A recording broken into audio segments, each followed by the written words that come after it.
HQN Books and Harper Audio present What the Heart Wants by Audrey Carlan, performed by Caitlin Davies.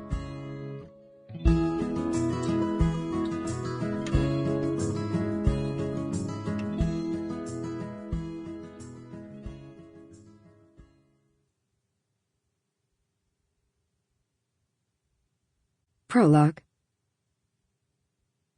My 18th birthday. Fly free. I trace the two words, written in black ink by a hand more beloved than my own.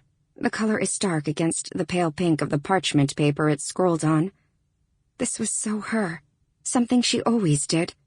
Write letters, mostly to my sister Evie and me over the years during her times away. Sometimes it would be a postcard from one of the faraway places her wandering soul would take her. Other times, it was a quickly scribbled note on a bar napkin, enclosed with a ticket stub from a concert she'd seen on her adventure. Once, she sent us these incredible jeweled necklaces from a German glassworker that were blown glass and hand-painted. Every time the mailman came to the reservation where we stayed with our grandfather, I'd pray there was a message or package from Mom. From the time I could speak and understand, I'd hang on every word of the fantastical stories she'd tell us upon her return. Her stories took us everywhere from Istanbul to Iceland and all the way to a Burning Man festival in the California desert. That time, she gave us tiny finger symbols that belly dancers used. After that gift, Mother signed us up for our first round of belly dancing lessons, something Evie and I still love doing together. The reality in our home was that our mother, Audrey Ross, went where the wind blew her. I adored my mother and envied the life she lived. Still do, even after she left us for her final journey. Her one last adventure, she liked to call it, one she promised Evie and me would make her happy for eternity.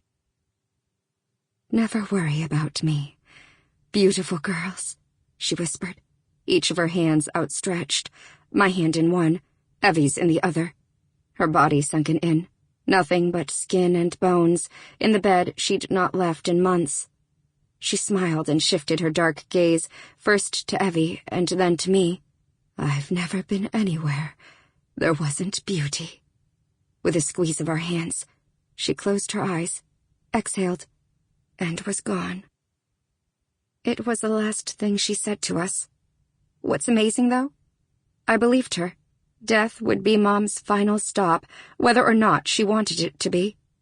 Even then, I knew in my whole heart that she'd find beauty wherever her soul flew. It was her way.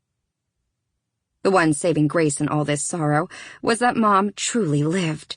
She never settled, always kept one foot outside the door, hands tightly gripping the wheel of life. With every breath she took, she exhaled freedom, spirit, and love. Wanderlust oozed out of every pore. Nothing could hold her back. Not her military-driven husband or her two daughters. A fact that has hurt Evie deeply. Me, I've always understood. I'm just like my mother. My feet are constantly itching to dance, to run, to fly. Which is why, scanning the last paragraph of my mother's words to me on this, my 18th birthday, I've come to the revelation that I, too, can't settle. I won't be held back by obligation, responsibility, or even love. I shuffled through the stacks of sealed pink envelopes beside the satin ribbon that held them together when my grandfather handed these letters to us after my mother died 6 months ago. Each envelope carries a date or specific event in our lives, indicating when we are to open them. Evie and I share the same birthday, so she opened her first letter marked with the same date as my own, today's date, her 20th birthday, my 18th. Evie sniffles from the papasan chair she's snuggled into and folds her letter into thirds before stuffing it back into the envelope.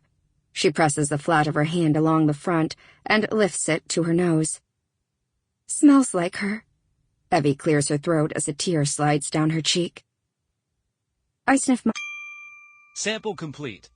Ready to continue?